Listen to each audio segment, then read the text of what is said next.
आपको लगता है ये जो रिपोर्ट है इसको लेकर जिस तरह का तमाशा बनाने की कोशिश है ये वाकई जायज है? देखिए ऐसा है, ये जो सर्टिफिकेट देने का प्रयास कोई भी देश अगर भारत को करेगा तो वो रद्दी के टुकड़े में डाल दिया जाएगा, वो गार्बेज में रहेगा। दुख की बात क्या है कि राहुल गांधी ने गांधी जिनके दिमाग में नफरत भरी हुई है भारत के प्रति। अमीश भाई, जब मैंने कांग्रेस पार्टी का ट्वीट देखा जो समर्थन कर रहा है इस रिपोर्ट का, तो मैं अचंभित रह गया। आप जानते हैं रॉ से सबसे ज्यादा कौन डरता है? सबसे ज्यादा डरता है तो पाकिस्तान डरता है, सबसे ज्यादा डरता है तो आतंकी डरते हैं। और राहुल गांधी समर्थन में खड़े हो गए इस रिपोर्ट के। मतलब पाकिस्तान को भी नफरत है रॉ से और राहुल गांधी और कांग्रेस पार्टी को भी नफरत है। फिर मैं समझा, आप याद करिए जब राहुल गांधी विदेशी भूमि पर गए थे तो उन्होंने क्या कहा था? उन्होंने कहा था भारत की संप्रभुता को ताक में रख के वो गुहार लगा रहे थे अमेरिका को, ब्रिटेन को और यूरोपीय देश जो हैं उनको हस्तक्षेप करना चाहिए भारत के अंदरूनी मामले में। दूसरी बात, कितने बड़े गद्दार है राहुल गांधी। आप याद करिए अनुच्छेद 370 जब हमने संशोधित किया तो पाकिस्तान को बड़ा दर्द हुआ, उसने एक डोजियर दिया, उस डोजियर पे राहुल गांधी का वक्तव्य और तस्वीर। ओके जी तो जी। मैं आज एक बात कह के अंत करूंगा, आपको देखिए समझना होगा ये दर्द क्यों हो रहा है। जब चाहे रॉ हो चाहे आरएसएस हो, भारत के लिए हमेशा प्रतिबद्ध रहे हैं, भारत के लोकतंत्र को मजबूत किया है।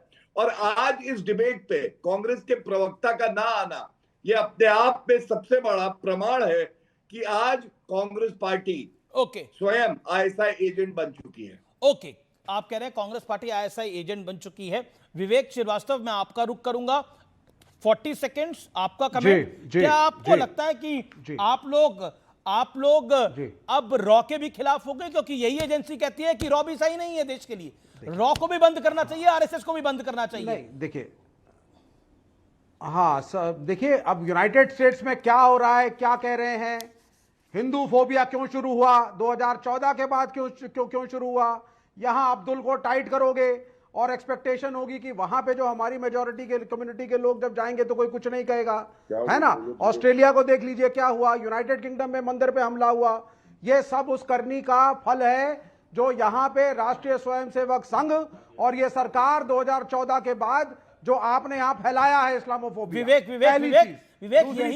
यही एग्जैक्टली शब्द पाकिस्तान यूनाइटेड नेशंस लेके गया था। भारत की सरकार ने, भारत के अधिकारियों ने बैंड बजा दी पाकिस्तान की। इस्लामोफोबिया के ऊपर आप क्या कहना चाहेंगे? और क्या आपको लगता है ये क्योंकि यूएससीआईआरएफ की जो रिपोर्ट आई है इसका जो कर्ता धर्ता है विकी हॉट्जलर, ये योगा के भी खिलाफ है, ये मेडिटेशन के भी खिलाफ है, ये कहता है कि ये हिंदू और बौद्ध धर्म से जुड़ी हुई चीजें हैं, इनके खिलाफ रहना चाहिए। जो इसका उपाध्यक्ष है, जो वाकई इसके पीछे है, वो पाकिस्तानी मूल का शख्स है आसिफ महमूद, और उसका प्यार अपने मुल्क के साथ है, पाकिस्तान के साथ है।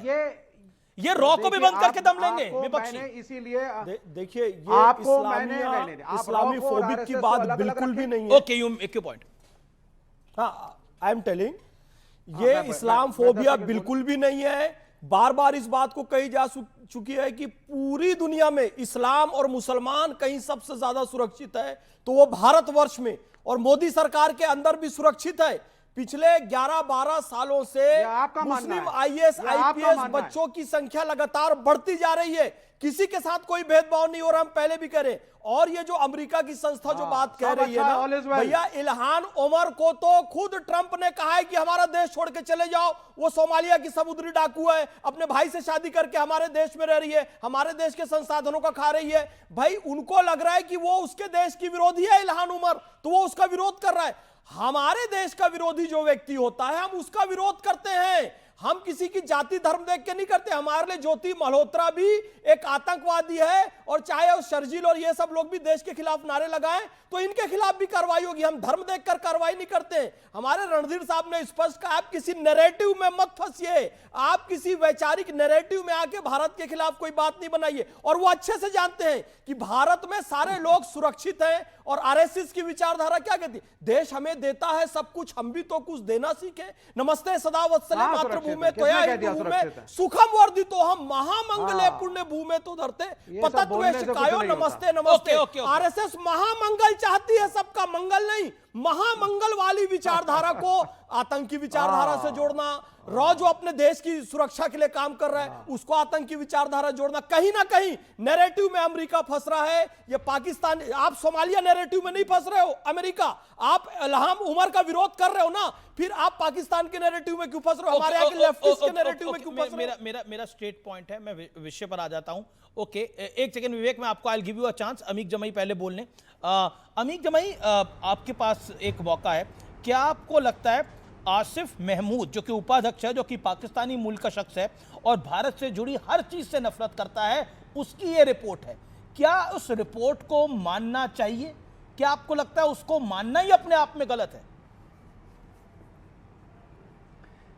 देखिए अमीश भाई, ये पहली बार नहीं हुआ है। मैंने आपके कार्यक्रम में 5 वाइफ्स की जो रिपोर्ट्स थी उसके बारे में एक बार मैंने आपसे बात की थी। अमेरिका का जो मन है भारत को लेकर, वो ये समझता है कि भारत और नरेंद्र मोदी, भारत की जनता अमेरिका की फुटबॉल है। हम इसे डिसएग्री करते हैं। अमेरिका की ये जो एजेंसी है USCIRF, अमीश भाई, ये कोई NGO नहीं है। ये वहाँ के होम मिनिस्ट्री के अंडर एक बड़ा संगठन है जो दुनिया के देशों में अमेरिका के जिनसे स्ट्रेटजिक रिश्ते हैं, उन देशों में माइनॉरिटीज़ का क्या हाल है, जेंडर्स का क्या हाल है, LGBTQ कम्युनिटी का क्या हाल है, वहाँ पे वुमेंस का क्या हाल, सालाना इनकी रिपोर्ट आती है। ये रिपोर्ट हर साल आती है, और भारत को ऐसा इस अमेरिकी रिपोर्ट ने दिखाया है कि जैसे ये अफगानिस्तान बन गया हो। मैं इससे डिसएग्री करता हूँ अमीश देवगन भाई, इसमें कोई सहमति की बात नहीं है। लेकिन हम ये चाहते हैं कि हमारे जो आपका अलायंस पार्टनर है वो इसको सपोर्ट कर रहा है। अमीश भाई, एक सेकंड गौरव, मैं आपसे क्या कहना चाहता हूं, अगर अमेरिका इतनी बेहूदी हरकतें कर रहा है, प्रधानमंत्री पार्लियामेंट से गायब क्यों है? विदेश मंत्री भारत की संसद में आए, पक्ष विपक्ष को कॉन्फिडेंस में ले और एक स्टेटमेंट जारी करे, लेकिन अमेरिका से आपकी हालत खराब होती है। एक दूसरी बात रॉ के बारे में, देखिए रॉ को इंदिरा गांधी जी तब की प्रधानमंत्री जी ने बनाया। हमारे देश का सबसे मोस्ट एलीट, हमारे जो जवान काम करते हैं, अपनी जिंदगियां जोखिम में डाल के भारत को महफूज रखते हैं। लेकिन 2014 के बाद क्या हुआ? अमेरिका, ऑस्ट्रेलिया, कनाडा और न्यूजीलैंड, इनकी जो सुरक्षा एजेंसियां हैं, इसको 5 वाइव्स कहा जाता है। अमीश देवगन भाई 10 सेकंड लूंगा आपका। 5 वाइव ऑर्गेनाइजेशन ने यह कहा कि देश का, भारत का गृह मंत्री, भारत का अमेरिका में जो हमारी एम्बेसी है, रॉ मिलकर, तीनों मिलकर हरदीप निज्जर की हत्या करवाई। यह जस्टिन ट्रूडो ने कहा। 5 वाइव्स में अमेरिका शामिल था। अमेरिका ने कनाडा को इंफॉर्मेशन दी। सवाल यह कि तब भी गृह मंत्री हमारा खामोश था, तब भी हमारा प्रधानमंत्री खामोश था। अमेरिका आपको फुटबॉल समझ रहा है, आपको जूते की नोक पे हमारे देश को रखे हुए। नहीं, ये लेकिन हमारे देश की जूते की नोक पर हमारे देश को गाली दो, समाजवादी पार्टी को गाली दो, राहुल गांधी को गाली दो, अखिलेश यादव को गाली दो। पूरा भारत बदनाम हो रहा है। नहीं, आपको हमारे देश को जूते की नोक में रखना ये सब अच्छा है क्या? अमित भाई, आपको पूरा 2.5 मिनट सुना गया।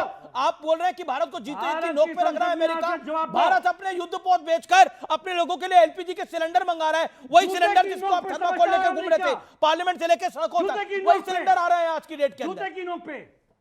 और प्रधानमंत्री डरता है, नरेंद्र मोदी डरता है, प्रधानमंत्री डरता है, मोदी क्या कर लेगा, मोदी, मतलब तमीज होनी चाहिए कुछ आप लोगों को।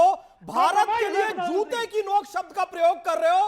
भारत पूरे विश्व का गुरु है, भारत विश्व का सरताज है, भारत ने विश्व को उदारता का ज्ञान दिया, उदार चरितनाम वसुधैव कुटुंबकम का ज्ञान दिया, सर्वभवन्तु सुखिनः का ज्ञान दिया। अब भारत की तुलना अमेरिका के जूते से कर रहे हो, यानी आज भी आप लोग अमेरिका के गुलाम हो, विदेशी विचारधारा के गुलाम हो, अंग्रेजों के गुलाम हो। वही विचारधारा जो भारतीय शब्द जय श्री राम नहीं बोलेगी, जय सार बोलेगी। संसद में आए, अमेरिका को जवाब दे, ये प्रधानमंत्री बने हुए हैं। ये प्रधानमंत्री देश के प्रधानमंत्री आपने अपने मुल्क के लिए, इससे तो कोई आपका विरोधी भी एग्री नहीं करेगा। आप कह रहे हैं अमेरिका भारत को जूते की नोक पे रख रहा है, इससे तो कोई एग्री नहीं कर सकता। इस मंच में मैं अगर वोटिंग करा लूं तो आपके साथ कोई एग्री नहीं करेगा। It's a very wrong statement for the nation. देश महत्वपूर्ण है। मोदी जी विदेश मंत्री गायब क्यों है? क्यों, कहां गायब है? विदेश मंत्री ने पार्लियामेंट में स्टेटमेंट दी जब हाउस दोबारा शुरू हुआ। देखिए, आप मोदी का विरोध करिए, लेकिन भारत को जूते की नोक पे मत रखने वाली बात जायसवाल बेचारे को कितना इस्तेमाल करोगे यार? आओ खड़े हो पार्लियामेंट में भैया।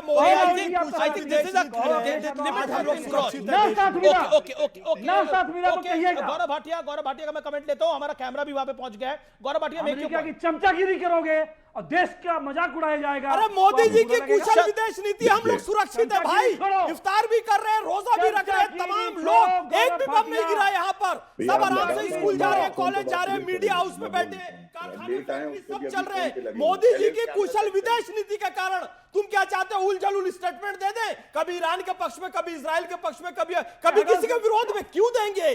हम तटस्थता की पॉलिसी पर चल रहे हैं और इसके कारण हम सुरक्षित हैं। ये भाषा और प्रधानमंत्री नरेंद्र मोदी जी के लिए अपमानजनक भाषा का प्रयोग करना, राहुल गांधी वाली भाषा, तू तड़ाक वाली भाषा असहनीय है। भारत विश्व का मुकुट है, जूते से तुलना करना गलत है, शर्मानी चाहिए आपको। नहीं, ये हट। अरे हटाओ। ये वही अमेरिका की दलाली है, ये कहीं ना कहीं भैया विदेशी विचारधारा की दलाली है। भारत मुकुट था, मुकुट है, मुकुट रहेगा।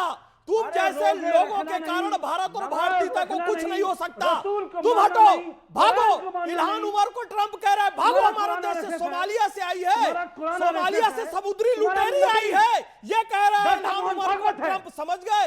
तुम लोगों को भी इसलिए भगाया जाएगा। रोहिंग्या हमारे देश में आकर हम को कहते हो भागो, हमारे देश को जूते की नोक पर कहते हो, हमारे देश की निशान पर तू तड़ाक से डॉक्टर मोहन भागवत सामने आए और तमीज से बात करो। माननीय सर संचालक जी बोलो, परंपरा तो पूजनीय बोलने की है, तुम्हारी हैसियत नहीं है। नहीं तो अबे अखिलेश बोलूंगा मैं, अरे मुलायम सिंह यादव बोलूंगा मैं। नहीं। वो कैसे भागवत जी के बारे में ऐसे सीधे शब्दों का प्रयोग कर रहे हैं? मेरा मानना है, सम्माननीय बोले, आदरणीय बोले, हु आर यू? मैं अखिलेश के बारे में तमीज से बात करूं? कांग्रेस के समाजवादी को गाली देना, किसी के बारे में अपमानजनक शब्द कहेगा। तेरा कैसे हमारे संगठन ओके, अमीक जमाई क्या कह रहे हैं? एक सेकेंड, भाषा की मर्यादा रखी जाए। अमीक जमाई क्या कह रहे हैं आप? इत्मीनान से। मैं सिंपली कह रहा हूं, भारत पे हमला हम सब पे हमला है। कहां हमला है भारत पे? एक हम तो प्रवक्ता हुए ना, बंदा जो हम प्रवक्ता हुए है वो भारत भाटिया प्रवक्ता है। भारत पे हमला कैसे है? ये आरएसएस का दल्ला जो बैठा हुआ है, इसकी तो कोई औकात नहीं है आरएसएस में। क्या शब्दों का इसकी तो कोई औकात नहीं है। नहीं, देखिए, आप अपनी पार्टी की बात रखिए, वो अपनी बात रख रहे हैं। ये इस तरह के शब्द बोलकर पता नहीं, हो सकता है आपको एक वोट नहीं मिलेगा। एक सेकंड, इस तरह के वो अपनी पार्टी की बात रखिए। ऑथराइज लोग बिठाया करिए। ऑथराइज ही है। मैं गौरव भाटिया जी से बात करूंगा। मैं गौरव भाटिया से बात करिए, ये भी ऑथराइज है। बात नहीं करूंगा। मैं आपसे गौरव भाटिया जी से साजिद रशीद